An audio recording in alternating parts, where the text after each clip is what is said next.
ఎక్కడికి వెళ్తున్నావే అని నందినికి ఎదురుగా వస్తూ అడిగింది మాలిక. చీకటి పడి అప్పటికి దాదాపు 3 గంటలు కావస్తుంది. మాలిక అప్పుడే తన డ్యూటీ ముగించుకొని ఇంట్లోకి వస్తుంటే రెడీ అయ్యి బయటకు వెళ్తున్న నందిని కనిపించడంతో కొద్దిగా ఆగి తన ప్రశ్న అడిగింది మాలిక. తన జుట్టుని వెనక్కి వేసుకొని, తరుణ్తో బయటకు వెళ్తున్నాం, అతనికి నిన్న జాబ్ వచ్చింది, అందుకే ఈరోజు డిన్నర్ బయట చేద్దామన్నాడు, అందుకే వెళ్తున్నా అని బదులిస్తుంది నందిని. అవునా, వెరీ గుడ్, ఏ కంపెనీలో అని నవ్వుతూ చెప్పి కొంచెం కంగారుగా, అయినా ఇంత రాత్రి బయట ఎందుకు, సెలబ్రేషన్స్ ఇక్కడే చేసుకుంటే పోయేది కదా అని పలుకుతుంది మాలిక. నందిని కొన్ని క్షణాలు ఆమె వైపు కోపంగా చూసి, సెలబ్రేషన్స్, అది కూడా ఇక్కడ, నువ్వేం మాట్లాడుతున్నావు నీకైనా తెలుస్తుందా అని ఆగిపోయి చేతిలోని ఫోన్ ఓపెన్ చేసి, మనం ఒక్కరోజు కనిపించకపోతేనే కోట్ల కథలు అల్లేస్తారు మన చుట్టుపక్కల వాళ్ళు, ఇక మనం ఒక అబ్బాయి ఇంట్లోకి తీసుకురావడం, పార్టీ చేసుకోవడం చూసారనుకో, ఆ నెక్స్ట్ డే మన కాలనీలో మన మ్యాటర్ బ్రేకింగ్ న్యూస్ అయిపోతుంది. వీళ్ళు ఏవేవో స్టోరీస్ అల్లేసి మనల్ని వీళ్ళ సోషల్ మీడియాలో ఫేమస్ చేస్తారు, ఆ తర్వాత మనం తలెత్తుకొని తిరగాలన్నా భయపడతాం అని తరుణ్కి కాల్ చేస్తుంది. నందిని మాటలు మాలికకు కూడా నిజమే అనిపిస్తాయి. వాళ్ళు అక్కడికి వచ్చి 4 సంవత్సరాలే అయినా చుట్టుపక్కల వాళ్ళ ప్రవర్తన ఏంటో ఆమెకు తొందరలోనే అర్థమైంది. అయినప్పటికీ మాలిక వాటిని ఎప్పుడూ అంతలా పట్టించుకోలేదు. కానీ నందిని కనబడకుండా పోయినప్పుడు పక్కింటి సంధ్య వాళ్ళ అమ్మ అన్న మాటలు మాత్రం ఇప్పటికీ ఆమెకు గుర్తే. ఇవన్నీ ఆలోచించాక తిరిగి ఎక్కువ మాట్లాడలేక, ఓకే, జాగ్రత్తగా వెళ్ళరండి, ఇంతకీ ఏ రెస్టారెంట్కి వెళ్తున్నారు అని ఆమె లోపలికి అడిగేయగానే నందిని బయటకు అడిగేస్తుంది. అటు తరుణ్ కాల్ లిఫ్ట్ చేయగానే, సీజా అండ్ నీకోసం వంట ఆల్రెడీ చేశా అని ఇటు మాలికకు జవాబు చెప్పి, హా తరుణ్, ఎక్కడున్నావు అని ఫోన్లో అడుగుతుంది. సరే, టేక్ కేర్, జాగ్రత్తగా వెళ్ళరండి అని వెళ్తున్న నందిని వైపు చూస్తూ ఉంటుంది మాలిక. నందిని గేట్ దాకా చేరుకుంది. ఆమె ఫోన్ మాట్లాడుకుంటూ అక్కడే నిలబడింది. మాలిక చిన్న నవ్వుతో ఒక తలుపు మూసి మళ్ళీ వెంటనే తలుపు తెరుస్తుంది. ఎందుకంటే నందిని నుండి కొంత దూరాన ఒక 6 అడుగుల ఒక వ్యక్తి అటు ఇటు తిరుగుతున్నాడు. నందిని ఫోన్లో ఉండటం వల్ల అతన్ని పట్టించుకోవడం లేదు. కానీ మాలిక చూపులు ఇప్పుడు వాని మీదే ఉన్నాయి.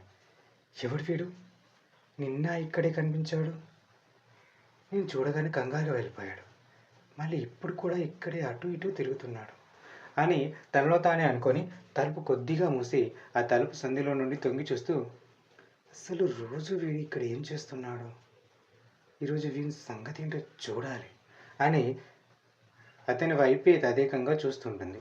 ఇంతలో అక్కడికి బైక్ వేసుకొని తరుణ్ వచ్చాడు. అతనితో 2 మాటలు మాట్లాడింది నందిని.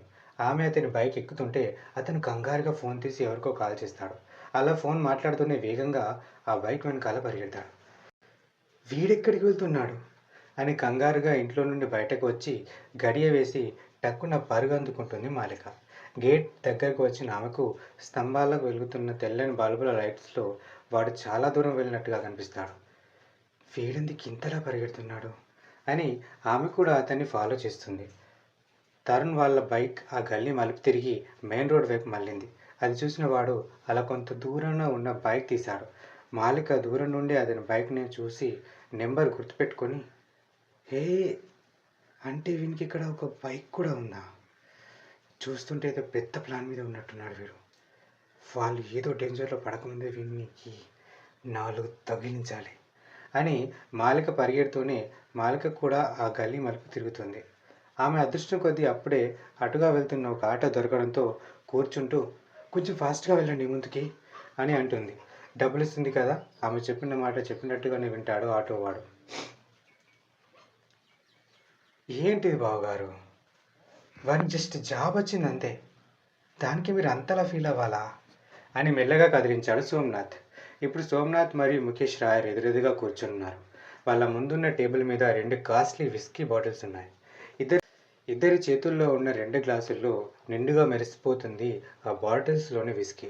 ముఖేష్ రాయర్ ముఖంలో కోపం కొట్టొచ్చినట్టుగా కనిపిస్తుంది. అతను ఆ విస్కీ గ్లాస్ తీసుకొని ఒకేసారిగా మొత్తం తాగేస్తూ, వచ్చింది జాబ్ మాత్రమే కాదు బావా, పోయింది నా పరువు కూడా అని అంటాడు ఆక్రోషంగా గ్లాస్ కింద పెడుతూ. కూల్ బావా, మీ వానికి జాబ్ వస్తే నీకు అవమానం జరిగిందని ఎందుకు అనుకుంటున్నావు, వాడు టాలెంటెడ్ పర్సన్, ఈరోజు నువ్వు ఆపినా ఏదో ఒక రోజు మనకు తెలియకుండా జాబ్ తెచ్చుకుంటాడు, ఏమాత్రం దానికి నువ్వు ఇంతలా బాధపడకు శాంతంగా ఉండు అని ఖాళీ అయిన గ్లాసులో మళ్ళీ విసికి నింపుతాడు సోమనాథ్. ముఖేష్ రాయర్ మాట్లాడకముందే, అవును మావయ్య, బావ చాలా టాలెంటెడ్ పర్సన్ అనే మాటలు వినిపించడంతో ఒక్కసారిగా ఇద్దరు చూపులు అటువైపు మలుతాయి. అటుగా చూసిన వీళ్లకు నైట్ డ్రెస్ వేసుకొని వయ్యారంగా నడుచుకుంటూ వస్తున్న సురభి కనిపిస్తుంది.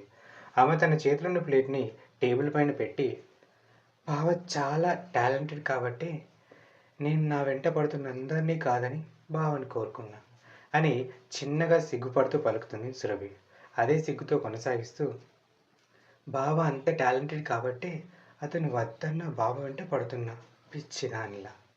అంత టాలెంటెడ్ కాబట్టే మా నాన్నని ఎంతమంది రిచ్ పర్సన్స్ వచ్చి సంబంధం అడిగినా వాళ్ళందరినీ కాదని బావకి నన్ను ఇవ్వాలని పట్టుబట్టాడు.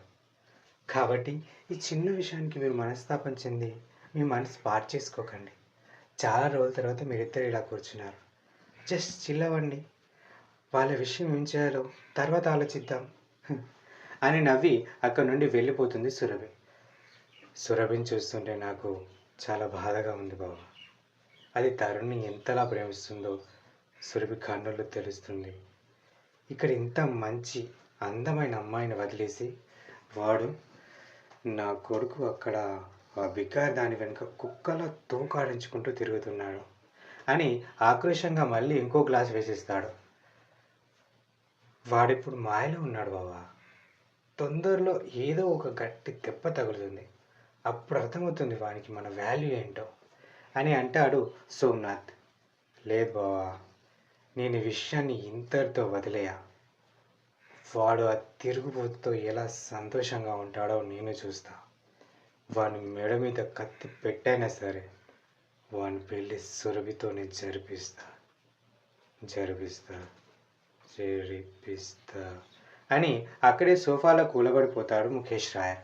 అతను పూర్తిగా కళ్ళు మూయగానే, నీలో ఈ ఆవేశమే మాకు కావాలి బావా.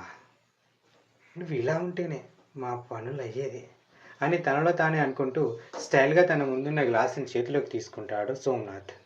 చిన్నగా ఒక సిప్ వేసి సురభి తెచ్చిన మంచింగ్ చిప్స్ని నోట్లో వేసుకొని నములుతూ, ఇంత పిచ్చోని అంత డబ్బు ఎలా సంపాదించావో నాకు ఇప్పటికీ అర్థం కాదు.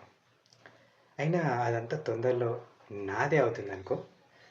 నువ్వు వద్దన్నా, నీ కొడుకు వద్దన్నా, నీ కొడుకు పెళ్ళి నా కూతురుతోనే జరుగుతుంది.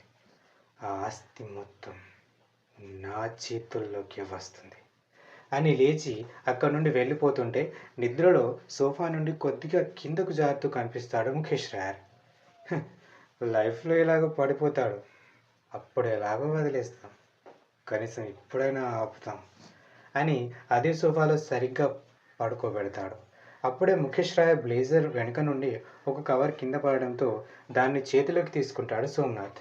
దాన్ని తదేకంగా చూసిన అతనికి అదొక ప్రాజెక్టుకి సంబంధించిన డాక్యుమెంట్ అని తెలియడంతో, ఇది మనకేం పనికి వస్తుంది అని మళ్ళీ అలాగే పడేయబోయి గట్టిగా పట్టుకుంటాడు సోమనాథ్.